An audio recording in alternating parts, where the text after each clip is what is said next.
Assalamualaikum warahmatullahi wabarakatuh. Saya Lana Swafatriana dari kelas 11 IPS 2 nomor absen 17. Perang Aceh.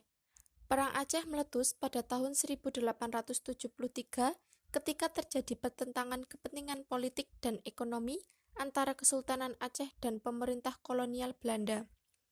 Hal yang melatar belakangi terjadinya perlawanan rakyat Aceh diantaranya A. Ditandatanganinya Traktat Sumata antara Inggris dan Belanda pada tanggal 2 November 1871. Menurut traktat tersebut, Belanda bebas memperluas kekuasaan di Aceh dan Inggris leluasa berdagang di Siak. Hal ini mengganggu ketenangan Aceh. B. Aceh adalah negara merdeka dan kedaulatannya masih diakui penuh oleh negara-negara barat. Dalam Traktat London 17 Maret 1824, Inggris dan Belanda menandatangani perjanjian mengenai pembagian wilayah jajahan di Indonesia dan Semenanjung Malaya.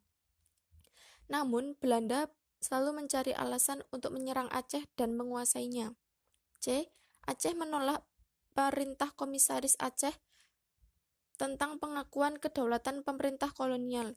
Akibat penolakan tersebut, pemerintah kolonial mengumumkan perang terhadap Aceh pada tanggal 26 Maret 1873. Kontak pertama terjadi antara pasukan Aceh dengan sebagian tentara Belanda yang mulai mendarat. Aceh mengundurkan diri ke kawasan Masjid Raya. Pasukan Aceh tidak semata-mata mundur, tapi juga sempat memberi perlawanan sehingga Mayor Jenderal Kohler sendiri tewas. Masjid Raya dapat direbut kembali oleh pasukan Aceh.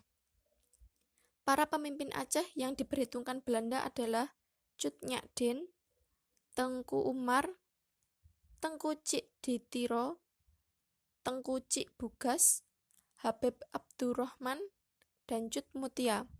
Belanda mencoba menerapkan siasat konsentrasi Stelsel, yaitu sistem garis pemusatan di mana Belanda memusatkan pasukannya di benteng-benteng sekitar kota termasuk Kuta Raja.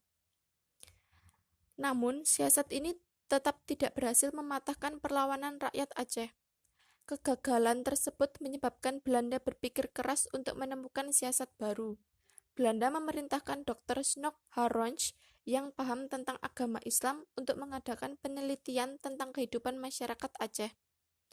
Dr. Haronch memberi saran masukan kepada pemerintah Hindia Belanda mengenai hasil penyelidikannya terhadap masyarakat Aceh yang ditulis dengan judul The Ateres.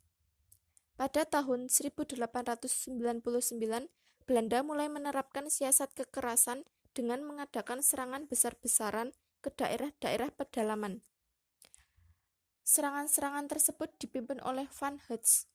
Tanpa mengenal perikemanusiaan, pasukan Belanda membinasakan semua penduduk daerah yang menjadi targetnya. Satu persatu para pemimpin perlawanan rakyat Aceh menyerah dan terbunuh. Pertempuran tersebut terjadi di Mulaboh. Tengku Umar gugur.